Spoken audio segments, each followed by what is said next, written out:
Hello guys, today I'm going to tell you about that US oil coin. Now before we start the video, let's share my legal disclaimer. This video is only for educational purpose. Do your own research for the investing. According to the website, US Oil, USOR is a decentralized assets deployed on the Solana blockchain, functioning as on-chain chain reserve index. The protocol is designed to provide digital exposure to physical oil reserves, adhering to standards of security and transparency. USOR utilizes a public ledger to reconcile token supply against reserve data and market feeds. The project launched without a pre-sale or unlock cliff, structuring the token to behave as a reserve asset backed by verified commodities.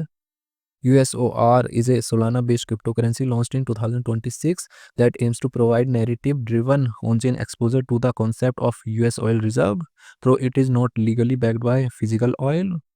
US oil token total supply is around 999.99 million and circulating supply is also 999.99 million USOR token.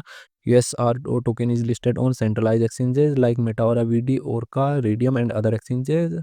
If I share my opinion with you, then this project up to 65% chances is that it is a legit or good project. So guys, don't take my opinion as a financial advice. Do your own research for the investing. Thanks for watching.